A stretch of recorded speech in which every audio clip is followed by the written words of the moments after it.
Hablan los doctores, un espacio con sentido de salud para conocer algo más que medicina. Con los doctores Eladio Hernández, psicólogo. Amaury García, neurocirujano. Y Nelson Rodríguez, pediatra. Hablan los doctores, el mundo de la salud en su más completa dimensión. Muy buenos días, hablan los doctores. Hoy, día martes 24 y pasado mañana es 25, donde los empleados públicos por tradición van a recibir sus salarios del mes de noviembre. Y el día 4, mucho dinero recibirán los empleados públicos. Buenos días, doctor Monegro. Buen día, Eladio. Buenos días, amigos televidentes. Gracias siempre por permitirnos interrumpir en su hogar en una versión más de Hablan los Doctores, programa como es de su conocimiento que aborda los temas de salud y otro tipo de actividades conexas que directa o indirectamente afectan la salud, es decir, la salud en su más amplia dimensión. Por ejemplo, doctor, aquí aparece en la prensa y siempre hacemos los comentarios de la prensa y no queremos irnos a lo político el día de hoy.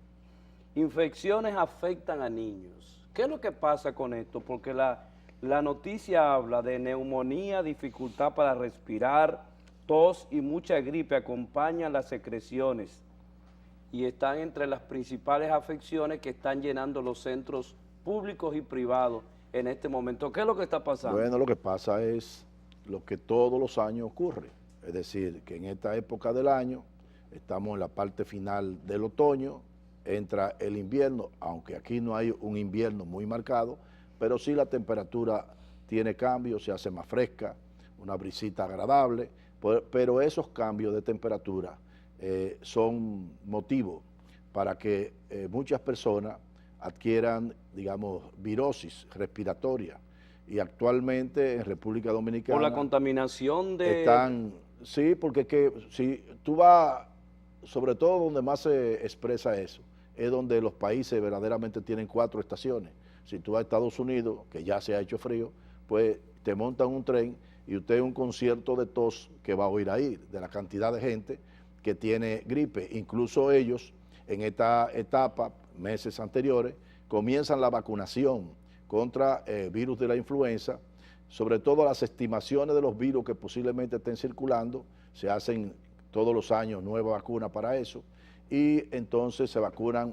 En Estados Unidos prácticamente una buena parte de la población es vacunada. En países que no tienen esos recursos, pues dedican esa vacunación a los grupos de edades mucho más sensibles. Estamos hablando, ¿no?, de los niños, estamos hablando de los adultos mayores, estamos hablando de personas que tienen comorbilidad, es decir, que tienen otro tipo de problemas de salud de base, y se vacunan para evitar que le dé la gripe, porque la gripe pudiera perfectamente complicar su estado de salud, ya que tienen de base una situación, o por la edad o por otro tipo de enfermedades, de modo que eso es común. Entonces República Dominicana no es la excepción, sino que en República Dominicana actualmente están circulando los virus respiratorios sincitial, para influenza, el virus H1N1, es decir, esos virus están circulando y son los que ocasionan todos estos problemas de tipo respiratorio, que van desde gripe común a crisis asmática, bronquitis y, como no, neumonía, digamos que es la expresión,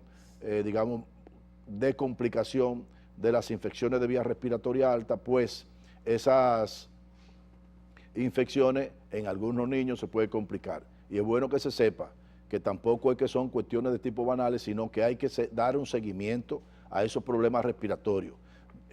Y el médico o los médicos y médicas que atienden pacientes con problemas respiratorios tienen que hacer las observaciones, sobre todo a las madres, padres de niños, si aparecen, porque al igual que el dengue, los problemas respiratorios tienen también signos de alarma. ¿Qué complicaciones tiene esto, doctor? Precisamente, si un niño que tiene un proceso respiratorio, que en términos generales se traduce en congestión nasal, rinorrea, es decir, aumento del muco nasal, tos, febrícula, malestar general, eso es un cuadro que dura varios días y ese niño luego se queda con la tos característica del catarro común. Ahora bien, si ese niño, la fiebre se prolonga, digamos, por más de 2 o 3 días, ya es un niño que debe ser evaluado de nuevo. Si presenta signos de dificultad respiratoria, esto es, aleteo nasal, cuando la persona respira, las alas de la nariz no se levantan, es decir, un proceso prácticamente normal. Si las alas de la nariz se levantan, eso es lo que se llama aleteo nasal, quiere decir que está haciendo un esfuerzo mayor para respirar. Entonces es un signo que hay que tomar en cuenta y llevar al niño a el médico. ¿Alguna observación, doctor, cuando está durmiendo? Voy allá. Si el niño, por ejemplo, tiene retracción subcostal, que cuando respira se le hunde el abdomen, o retracción intercostal, es decir, cuando respira, cuando inspira, el espacio entre las costillas se hunde, o también retracción supraclavicular, supraesternal, es decir, eso implica que el niño está utilizando lo que son los músculos accesorios a la respiración, está haciendo mayor esfuerzo. Si el niño está durmiendo y tiene un quejido para respirar, es una expresión también de que el niño pudiera estarse complicando. Si tiene, digamos, lo que se llama una tos perruna con estridor laríngeo, esto es que hace un chirrido cuando inspira, eso es un signo también de complicación con laringotraqueitis.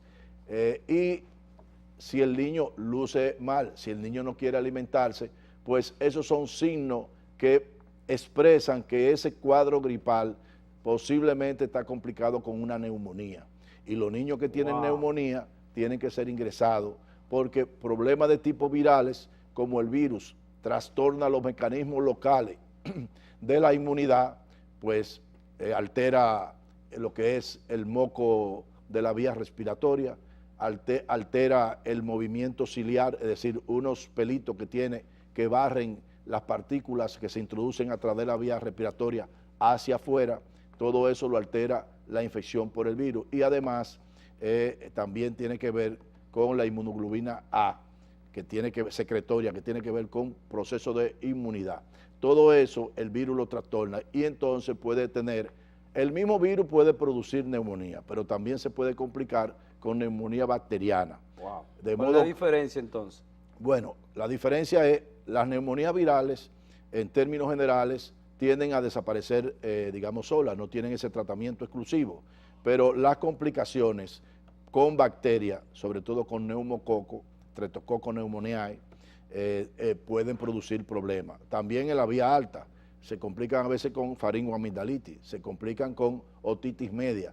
Es decir, que todo eso tiene que el médico, cuando presenta un paciente con un cuadro gripal que se ha prolongado, que mantiene fiebre por más de 3 o 4 días, y además de eso tiene signos de dificultad respiratoria, que tiene problemas para alimentarse, que no puede tomar ni siquiera el agua, entonces ese paciente hay que revisarlo, hay que hacerle, aparte del examen físico, una radiografía de tórax simple, y con eso lo más probable es que el médico esté en condiciones de diagnosticar que el paciente tiene una neumonía y ese paciente debe ser ingresado. Entonces todo esto lo adquieren los niños a través de este cambio climático. Exactamente, y el mismo cambio climático también aumenta lo que son las crisis asmáticas. Allá le iba a preguntar, ¿qué pasa con los niños con asma cuando aparece esta condición? Exactamente, es decir, tú comienzas a ver un incremento de demanda de servicios con niños que llegan por dificultad respiratoria. Entonces, el asma, la crisis asmática, tiene características también muy distintivas. Es un paciente que tiene dificultad respiratoria, que tiene inicialmente tos seca, es un paciente que la más de las veces no tiene fiebre. Si un paciente tiene una crisis asmática y presenta fiebre, hay que investigar que hay una infección sobreañadida, porque no es normal que una crisis asmática per se presente fiebre. Entonces, al examen hay algo, primero el antecedente de que el niño es asmático, de que el niño se aprieta. ¿Cómo se diagnostica, doctor Nelson Rodríguez Monegro, un niño con asma y que tiene esa condición de manera permanente? Bueno, precisamente los niños que tienen, hay que buscar los antecedentes, por eso la importancia de la historia clínica. Es decir, usualmente los niños que hacen crisis asmática tienen familiares que desarrollan crisis asmática. Hay otros que no, pero los hijos de padres asmáticos tienen más posibilidad de tener un niño con crisis asmática. También tú vas a encontrar otro tipo de signo alérgico, es decir, erupción en el cuerpo, historia de urticaria, historia de conjuntivitis no infecciosa.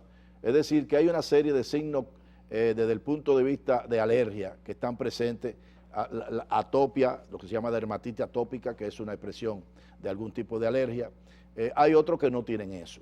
Entonces, pero sí, el paciente te llega con tos, con dificultad respiratoria, con una expiración sibilante. ¿Qué es eso, decir, doctor? pita el paciente cuando expira, porque ¿qué es lo que ocurre? El mecanismo fisiopatológico del asma, primero hay una constricción de la musculatura bronquial, es decir, se hace más estrecho el conducto a nivel de los bronquiolos, y eso hace que la respiración, la dificultad respiratoria sea más ostensible cuando bota el aire. ¿Por qué?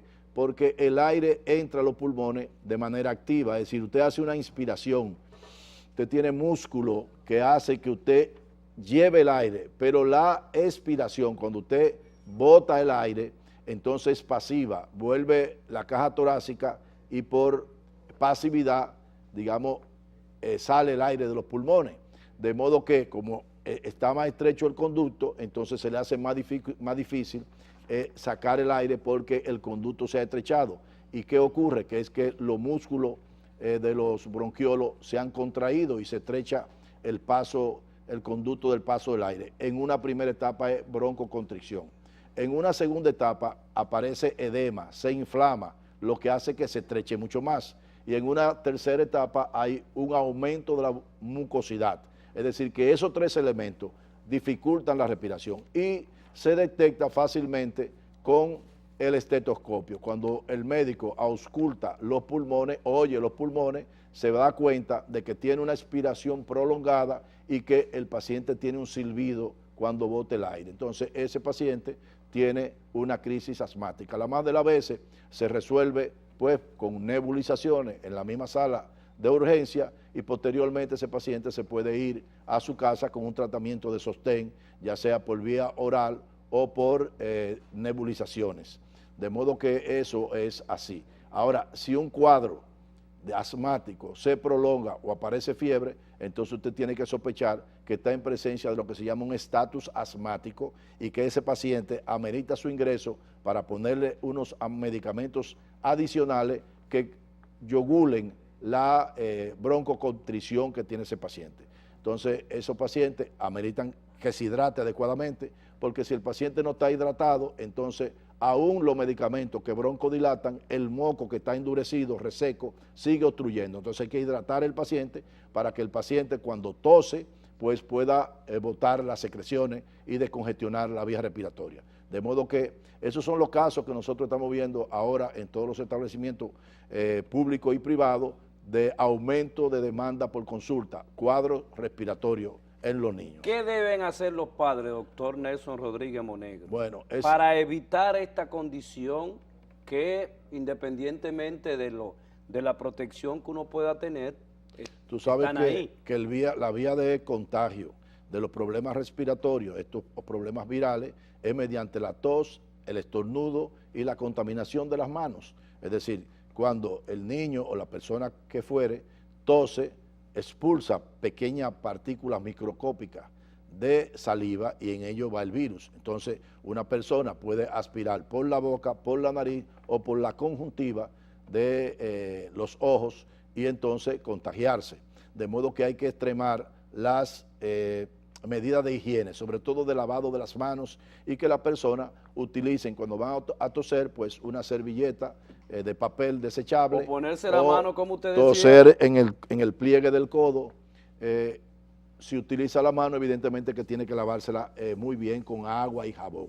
Esa es la medida. Ahora, también se recomienda que cuando niños tienen procesos gripales en la etapa inicial, pues no lo manden al colegio. No por ello, sino porque contribuyen a contagiar a los otros niños. De modo que eso es importante que se tenga presente. Y los padres lo que tienen que mantener bien hidratados a los niños, es decir, darle suficiente líquido, zumo de fruta, caldos, y eso va a mejorar el tema de la hidratación y tener observación sobre lo que son los signos de alarma en los casos de problemas respiratorios, como son aleteo nasal, dificultad respiratoria, que se expresa en aleteo nasal, en retracción subcostal, intercostal, supraclavicular y supraesternal, es decir, el paciente usted nota que está jadeante, que está jalando.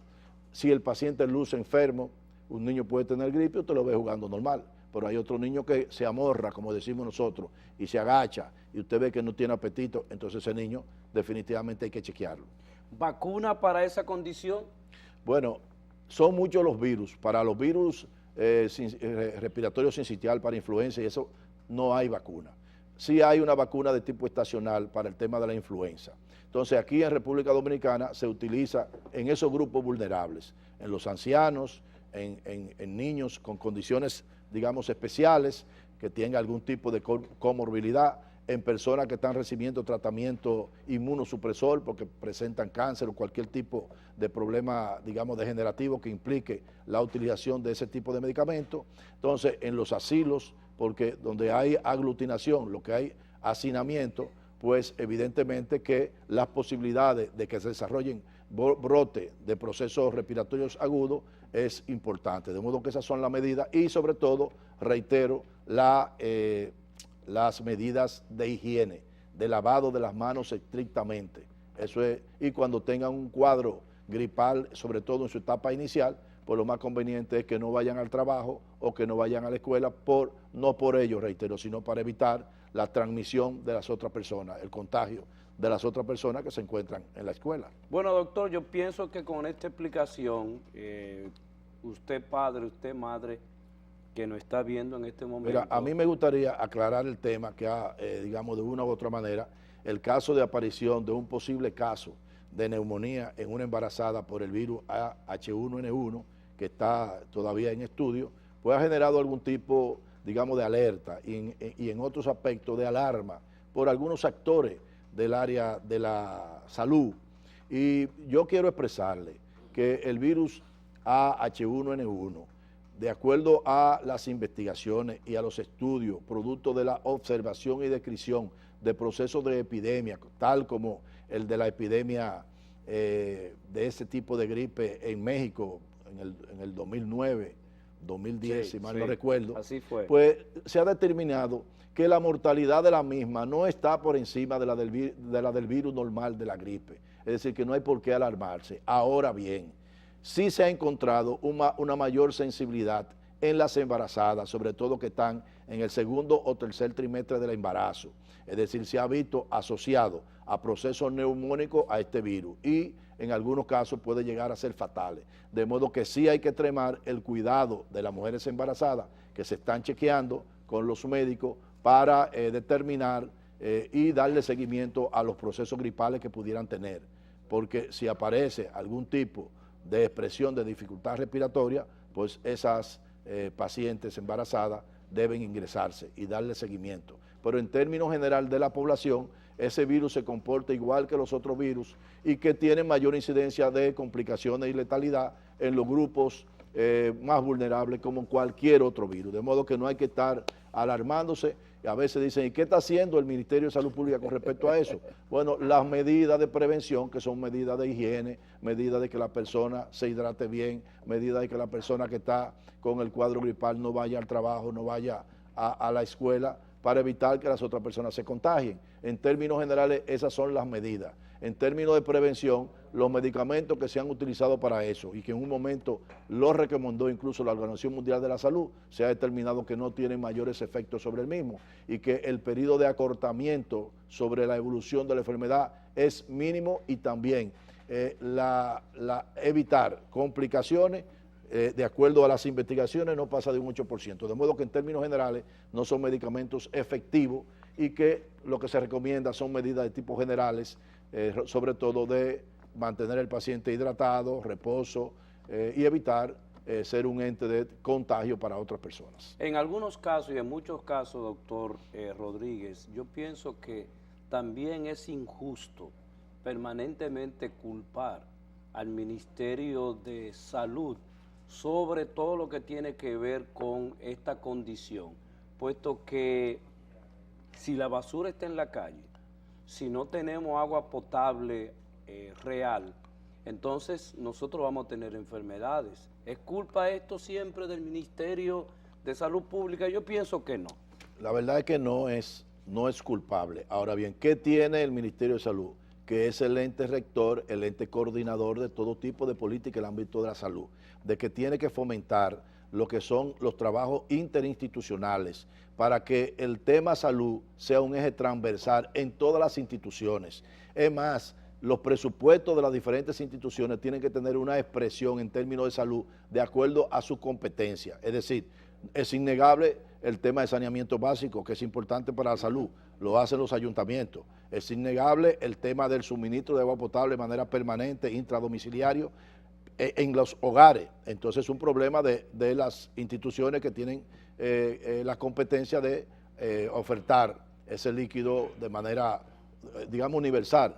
El tema del medio ambiente. Ahora se está hablando de los cambios climáticos, es decir, cómo con medio ambiente, salud tiene que estar constantemente trabajando para, digamos, prevenir como consecuencia de los cambios climáticos, anticiparse a situaciones sanitarias. El tema del dengue, el aumento de la temperatura trae como consecuencia un acortamiento de la reproducción del mosquito y evidentemente que vamos a tener una mayor población, densidad poblacional de mosquitos y como consecuencia mayor riesgo de tener dengue. De modo que hay que darle un chequeo, incluso desde el punto de vista meteorológico, a todos los procesos de la temperatura, porque eso tiene que ver con una expresión en términos de salud. Es decir, es responsabilidad del Ministerio de Salud coordinar todas esas acciones, que no quiere decir que tenga que ejercerlas, pero sí coordinarlas.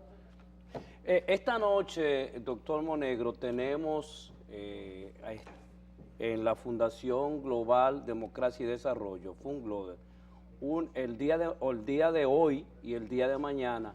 El día de hoy, esta noche, y están invitados todas las personas interesadas, vamos a hablar de la residencia médica y va a haber una conferencia relacionada con esto, con el doctor Canario. Y el día de mañana, entonces, a partir de las 8:30 de la mañana, va a haber una discusión, va a haber un panel de discusión del examen único que se ha establecido, que ya está en el Congreso, que tuvo una aprobación con relación a cuando los médicos terminan la universidad, tendrán que hacer un examen único. Todo esto va a estar a partir de esta noche y el día de mañana. Creo, si mal no recuerdo, que hoy se va a tratar el tema de la pasantía médica. Así es. Y de una u otra manera, si me lo permite Ángel, un par de minutitos adicionales para el tema de la pasantía médica. Fíjate, la posición nuestra es que realmente la pasantía no tiene razón de ser hoy en día, porque es una cuestión que data del 1967, la ley de pasantía, porque había en esos momentos un déficit de médicos y fue un mecanismo de cómo llevar médicos a áreas rurales. Lo de hoy no es así, se están graduando alrededor de 2.300 médicos por año. Nosotros no tenemos necesidad de más médicos. Lo que tenemos es un problema de distribución de los médicos en República Dominicana. Posiblemente en República Dominicana se necesiten alrededor de 500 médicos por año por los próximos 20 años. Es decir, que eso hay que, digamos, evaluarlo. Y en segundo lugar, pues solamente el médico tiene la necesidad de hacer una pasantía. No la hace el odontólogo, no la hace el bioanalista, no la hace el licenciado en enfermería, no la hace el psicólogo. De modo, ¿por qué tiene que ser exclusivamente el médico? Ahora, si el médico tiene un problema en la formación, no lo va a resolver el examen, lo va a resolver las acciones que se hagan en la universidad que forma ese recurso humano y es una competencia del Ministerio de Educación Superior, Ciencia y Tecnología y las universidades que tienen facultades de medicina, en el caso particular de los médicos. ¿Qué ventaja tienen? Porque yo oí que se van a perder 1.800 plazas. ¿Quién dijo que se van a perder las plazas? Las plazas se van a reconvertir. ¿Para qué? Para nombrar médicos generales que están sin trabajo y para nombrar médicos familiares y que vayan al primer nivel de atención. De modo que es simplemente cambiar en términos de la designación. Además, el médico pasante no tiene secuatro y está trabajando en una clínica rural, una unidad de atención primaria, y no tiene ningún tipo de protección, porque no tiene ese cuarto. Entonces, simple y llanamente, ¿Está ilegal? ese paciente, no está ilegal, porque es legal la pasantía, pero sí le falta protección. Entonces, ¿qué ocurre? Que también las unidades de atención primaria, para habilitarse, tienen que tener un médico con ese cuarto. Muchas unidades de atención primaria que no están habilitadas es porque el médico que está ahí no tiene ese cuarto. ¿Qué es lo que vamos a cambiar? Simple y llanamente, que el médico, en vez de estar haciendo la